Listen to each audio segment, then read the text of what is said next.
طبعا كده يعني شجرة تنبت بالدهن مش هي أبدا شجرة الزيتون مثلما ذهب أئمة المفسرين.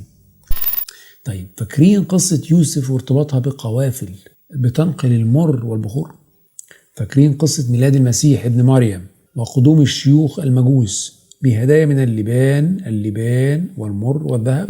بمعنى ايه؟ الرواية القرآنية اعتمدت على الجغرافيا العربية والعادات العربية بما فيها العادات الزراعية، الشجر وخلافه، والرعوية والتجارية.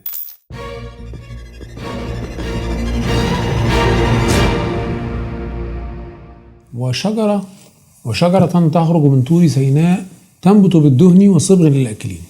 الآية رقم 20 من سورة المؤمنين بصراحة يعني ملغزة أو محيرة إلى حد كبير. بمعنى احنا أولا بحثنا في تفسيرات الجزء الأول من الآية اللي هي شجرة تخرج من طور سيناء، وتأكدنا أن طور سيناء دي مش في مصر وادي النيل، مصر إيجيبت. واللي ما شافش الحلقة ممكن يخش على الرابط اللي في أعلى الشاشة يشوف الحلقة كلها.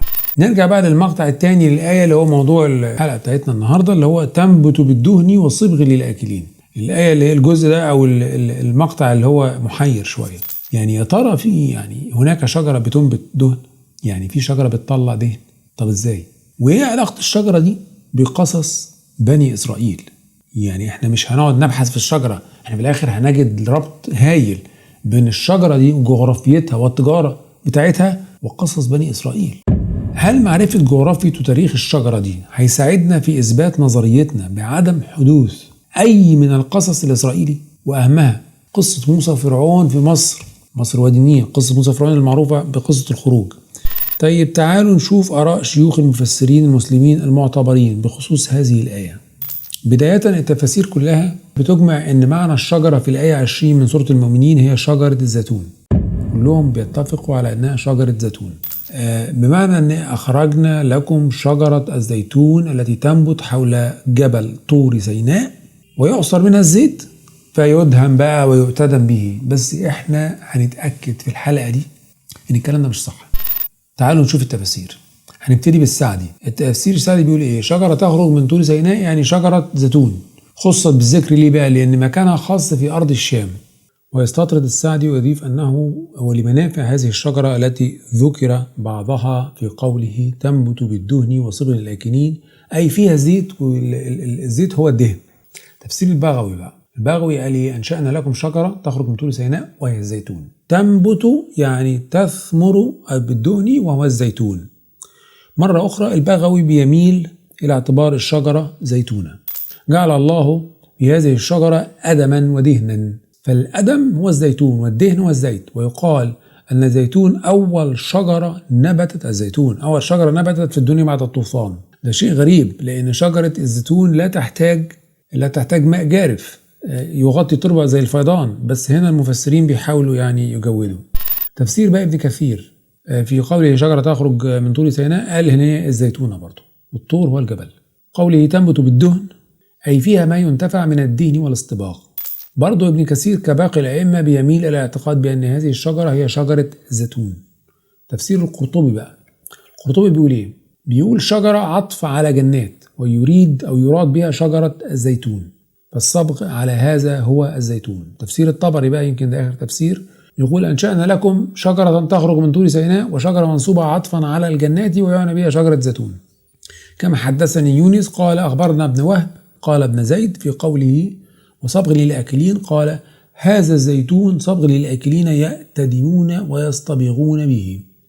طبعا كده يعني شجرة تنبت بالدهن مش هي أبدا شجرة الزيتون مثلما ذهب أئمة المفسرين. ليه بقى؟ لأنه حينما أشار القرآن للزيتون ذكرها صراحة بالزيتون، كما جاء في السورة الشهيرة سورة التين قال والتين والزيتون. وكذلك هناك برضو آيات يعني ذكرت فيها الزيتون أو شجر الزيتون زي إيه؟ زي قنوان دانية وجنات من أعناب والزيتون والرمان مشتبها وغير متشابه. ده في الأنعام 99. برضو آية تانية بتقول إيه؟ وهو الذي أنشأ جنات معروشات وغير معروشات والنخل والزرع مختلفا أكله والزيتون والرمان. ده فين؟ برضو في الأنعام 141. ينبت لكم به الزرع والزيتون والنخيل والأعناب. النحل 111. والتين والزيتون في الآية الأولى من سورة التين. دري يوقد من شجرة مباركة زيتونة لا شرقية ولا غربية. ده فين؟ في النور آية 35. وزيتونا ونخلا عبسة آية 29. مدام السياق القرآني حينما كانت هناك حاجة إلى الإشارة إلى الزيتون وشجره، كان النص القرآني بيأتي بكلمة الزيتون أو زيتونة في سياق صريح لا كناية فيه أو تورية.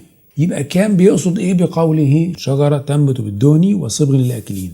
لم يكن يقصد شجرة الزيتون بطبيعة الحال، بل كان يقصد شجرة اللبان. شجرة اللبان بتخضع لعائلة أشجار البوزيليا، أو ما يعرف عند العرب بالكندر، والذي عندما يجف لبنها ودهنها، عندما يجف دهنها أو لبنها بيحصل إيه بقى؟ بيتحول إلى مادة صمغية متجمدة اللي احنا عارفينها كلها، عندما توقد يصدر عنها بخور اللبان العطري اللي احنا كلنا بنعرفه، يعني زي ما هنشوف الفيديو اللي هيتعرض قدامكم دلوقتي.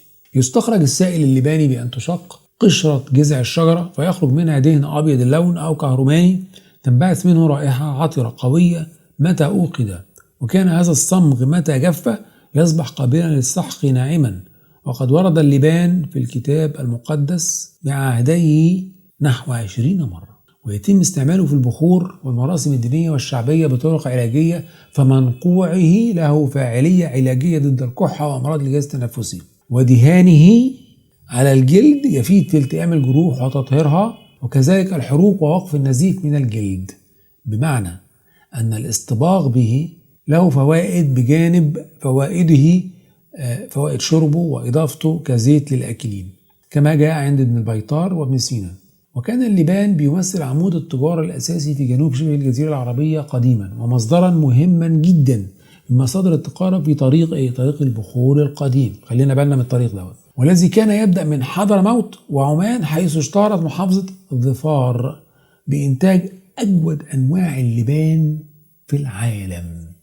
محافظة ظفار دي موضوع مهم قوي له أهمية تاريخية هنتطرق ليه. وقد احتلت شجرة اللبان أهمية بالغة تضارع قيمة الذهب وهدايا الملوك، ويطلق على أفضل أنواع اللبان اسم البخور الفضي، وينتج في محافظة زي ما قلت لكم محافظة ظفار بعمان. وقد وصف المؤرخ الروماني بليني مادة اللبان بأنها مادة بيضاء لامعة تتجمع في الفجر على شكل قطرات أو دموع كأنها اللؤلؤ. أو المقصود باللؤلؤ هنا هو المادة الدهنية الراتنجية التي تنتج عند جرح الأشجار في مواقع معينة. يعني الآية القرآنية كانت بتشير إلى شجرة اللبان اللي اشتهرت هي وتوأمها شجرة المر عند قدام العرب، وليس شجرة الزيتون. طيب إيه أهمية شجرة اللبان في بحثنا؟ يعني إيه أهميتها؟ وأهميتها في حلقة الليلة بالذات. أهميتها هي ارتباط شجر اللبان الوثيق والقديم بجغرافية القصص التوراتي والمسيحي وأيضا القرآني فيما بعد. طيب فاكرين قصة يوسف وارتباطها بقوافل بتنقل المر والبخور؟ فاكرين قصة ميلاد المسيح ابن مريم وقدوم الشيوخ المجوس بهدايا من اللبان والمر والذهب؟ كل القصص التوراتي بما فيها قصة موسى وفرعون مرتبطة بشجر اللبان. هتبقى غريبة بالنسبة لكم، بس لا أنا هوضح الكلام ده. مش بس شجر اللبان والمر وبخورها. فكان اللبان أحد أجزاء البخور والعطر اللي أمر الرب به موسى ليستخدم في خيمة الشهادة وخيمة الاجتماع. وعلى فكرة اللبان لم تعرفه مصر القديمة، وشجر اللبان لم يكن ينبت في سيناء، حيث الاعتقاد الخاطئ بأن بني إسرائيل بقيادة موسى قد خرجوا من مصر وتاهوا في صحراء سيناء لمدة 40 عاما. ولكن لاحظوا شيء مهم جدا يا جماعة، القرآن أنزل بلسان قومه، لسان العرب القديم، وذلك لأنه منتج زي التوراة يعتمد في الأساس على الرواية الشفهية العربية والميثولوجي العربي القديم. كل تشبيهات والكنايات والتورية في السياق التوراتي والقرآني كانت تخاطب الوعي الجمعي والثقافي لبلاد العرب القديمة. بمعنى إيه؟ الرواية القرآنية اعتمدت على الجغرافيا العربية والعادات العربية بما فيها العادات الزراعية، الشجر وخلافه، والرعوية والتجارية. عايز اديكم مثل بس يوضح الكلام ده. يعني في سورة قريش اللي بتقول لإلاف قريش إلافهم رحلة الشتاء والصيف، لما أشار السياق القرآني إلى الرحلتين دي، رحلة الشتاء والصيف، لم يحدد النص القرآني الوجهتي الرحلتين دي. لأن ليه بقى؟ لأن الوعي الجمعي لقدامى العرب كان بيدرك وجهتي تلك الرحلتين، بل وجغرافية تلك الرحلة الكرفانية من الجمال اللي كانت بتشيل طبعا في الأساس بخور شجر اللبان والمر والتوابل والأقمشة، وذلك فيما أتى ذكره في سجلات المؤرخين وحتى الكتب السماوية مثل إنجيل متى. إنجيل متى ليه؟ بيتكلم على تقدمة المجوس، قصة ميلاد المسيح لما قدموا حكماء من المجوس أو شيوخ من المجوس، أتوا إلى البيت ورأوا الصبي مع مريم أمه فخروا وسجدوا له، ثم فتحوا كنوزهم. عملوا بقى؟ قدموا له هدايا اللي هي إيه؟ ذهبا ولبانا ومرا. هل ده تلميح إلى أنني شخصيا أميل إلى الاعتقاد بأن قصة عيسى ابن مريم عربية المنشأ ولا صلة وثيقة بالميثولوجي العربي في جنوب الجزيرة وليس في شمالها حيث فلسطين الحالية؟ بلا شك هذا هو اعتقادي، وده هنناقشه في حلقات قادمة. إذن فكان اللبان أحد أجزاء البخور العطر اللي أمر الرب به موسى ليستخدم في خيمة الشهادة. وكان البخور ده بيتكون من، خلي بالكم بقى، من ميعة يعني صمغ، مادة دهنية كده، وأظفار، خلي بالكم برضو من اللفظ ده، عطور، وقنة عطر ولبان نقي. بتكون الأجزاء كلها متساوية. ده جاء في الخروج 30. وكان أحد المواد التي يتركب منها دهن المسحة المستعمل في تكريس الكهنة لوظيفتهم المقدسة. خروج 30 برضو. بخور اللبان وزيت اللبان كان بضاعة كهنوتية دينية في المقام الأول، ولذلك بقى جاء ذكر في التوراة والإنجيل كما جاء الإشارة إليه في القرآن كدهن يخرج من شجرة مباركة. جاء في سفر الخروج مسمى أظفار. خلينا ناخد بالكلمة يعني نحفظ الكلمة دي، هنرجع لها كتير، للإشارة إلى بخور اللبان أظفار. من المثير بقى للدهشة ليه بقى أن أهم منطقة زراعية يعني لزراعة أجود أنواع شجر اللبان في العالم هي محافظة الظفار بجنوب عمان، حيث حظيت شجرة اللبان عبر مسيرتها بحضور تاريخي هائل جعل منها جسرا للتواصل بين حضارات العالم القديم قبل أكثر من 7000 سنة. من التسميات القديمة يا جماعة لمحافظة الظفار سكلا أو بونت بونت دي مهمة قوي، أو ريدان، عفاري ريدان دي برضو جت في التوراة وترجمت غلط كجغرافيا، وكانت جزء مما يسمى بالبلاد السعيدة زيها زي حضرموت وأجزاء من اليمن، وتعتبر تاريخيا المصدر الرئيسي لشجرة اللبان، وتمثل جزءا كبيرا من بلاد الأحقاف. بتشير المصادر التاريخية برضو إلى أن الملكة المصرية حتشبسوت في حوالي 1500 قبل الميلاد الرحلة البحرية بتاعتها، المراكب المصرية كانت بتوصل لحد إيه؟ إلى حد بونت. أنا قلت إن بونت دي ممكن تكون من الأسماء بتاعت ظفار العمانية، كانت بتجلب اللبان المقدس من بلاد بونت، بلاد القرن الإفريقي وظفار العمانية. يا جماعة اللبان له أنواع عديدة، وبيتم استخراجه 2 أو 3 سنويا من شجرة الكندر دي تسمية في عمان بيسموها الكندر أو شجرة اللبان. بيتم استخراج أجود أنواع اللبان عالميا من أشجار اللبان من ظفار بعمان وحضرموت، وكانت بتعتمد على تجارة اللبان والمر حضارات قديمة في اليمن مثل مملكة حضرموت، وكانت بتعرف قديما بمملكة اللبان والبخور. كما ارتبطت المملكة دي بقى في عمان واليمن بإيه بقى؟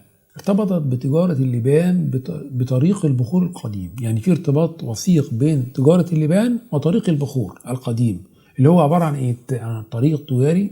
طريق البخور يا جماعة كان الهاي واي، يعني أحد الطرق العالمية الرئيسية في العالم القديم، زي طريق الحرير اللي كان بيقطع الجزيرة العربية، يقطع بلاد العرب القديمة من الهند من عمان واليمن مع بضائع من الهند، يعني يقطع الجزيرة العربية إلى الشمال إلى بابل إلى مصر إلى اليونان.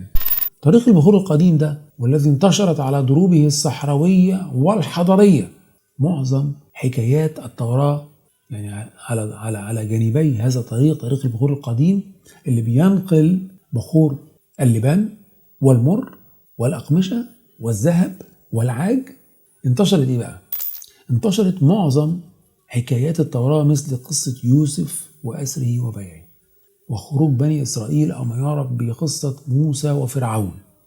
هي دي يا جماعة الجغرافيا الحقيقية للقصص التوراتي والقرآني ولقرية مصريم التوراتية، حيث الجغرافيا التي تتسق مع بخور اللبان وشجره الذي ينبت دهنا والقوافل اللي نقلته لمعابد مصر وفارس واليونان، لأن مصر وادي النيل أو ما يطلق عليه إيجيبت لم تعرف موسى أو فرعون.